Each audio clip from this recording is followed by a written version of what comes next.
preocupados pelo comportamento de uma multidão. Foram presos coletivamente e tiveram seus direitos humanos violados. Tudo isso para serem julgados por um tribunal incompetente, composto por juízes suspeitos e politicamente motivados. Nós derrotamos o bolsonarismo! O brasileiro comum, sem conhecimento jurídico, não faz ideia da injustiça que foi cometida pela justiça contra os manifestantes do 8 de janeiro. São ilegalidades que permanecem até hoje e que se somam a novas agressões ao Estado de Direito, como a recusa de Alexandre de Moraes em aplicar imediatamente a nova lei da dosimetria, um dispositivo penal legítimo aprovado pelo Congresso eleito, que já está em vigor em todo o país, exceto no gabinete do ministro do STF. No meu comentário de ontem, eu abordei essa aberração judicial. Mas depois eu percebi que em nenhum momento eu falei sobre a importância da lei em si. E para compreender a dimensão da crueldade do ministro Alexandre de Moraes, nós precisamos falar sobre a dosimetria, o cálculo da pena estabelecida pelo juiz ao condenar um réu.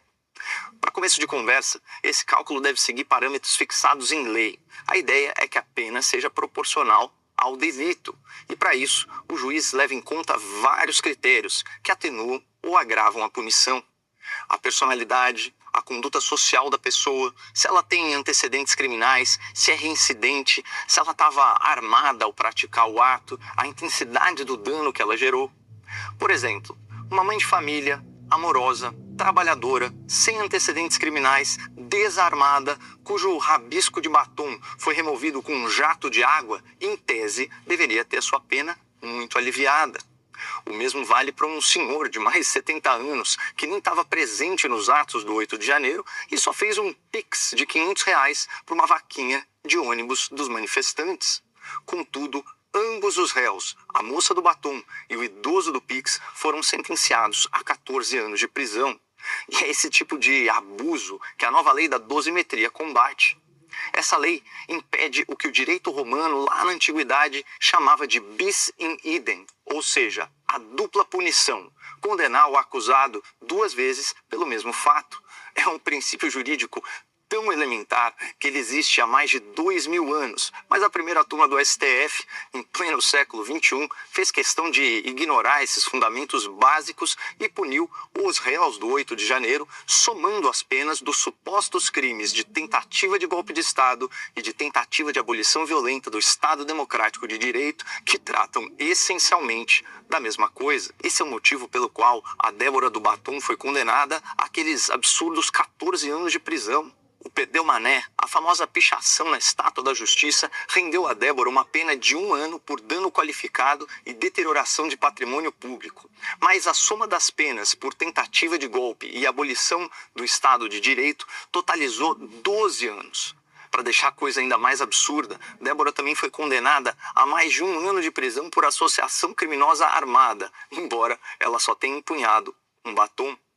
O fato é que essa moça trabalhadora, mãe de família, sem antecedentes criminais, ficou presa na cadeia, sem julgamento, por quase 2 anos, ilegalmente afastada dos filhos menores, para depois ser condenada a 14 anos de prisão, que agora, ainda bem, ela cumpre em regime domiciliar. Isso é mais do que uma punição desproporcional, é um castigo desumano. A ponto do jornal O Estado de São Paulo escrever um editorial intitulado "Isso não é justiça". Aspas por texto. Para qualquer pessoa minimamente sensata, imbuída de boa fé e, sobretudo, senso de justiça, uma pena tão draconiana como a imposta à ré pelo ministro Alexandre de Moraes não passa nem sequer por razoável, que dirá por justa. Importante destacar que as punições do 8 de janeiro eram tão descabidas que o próprio presidente do STF, à época, Luiz Roberto Barroso, se dizia favorável à redução da pena, por considerar abolição e golpe como um só crime, a partir de condutas sobrepostas, um princípio básico do direito penal conhecido como consunção, quando um crime mais grave, ou um crime final, absorve o crime mais leve ou o crime meio. Mas voltando para a lei da dosimetria aprovada pelo Congresso, é importante repisar que ela apenas reforça princípios de direito milenares que já deveriam ter sido aplicados desde o começo, no caso do 8 de janeiro. Como esse princípio foi deliberadamente violado pela primeira turma do Supremo, as penas se tornaram abusivas. A imprensa protestou, a sociedade se indignou, o Congresso reagiu e ainda assim Alexandre de Moraes continua ignorado.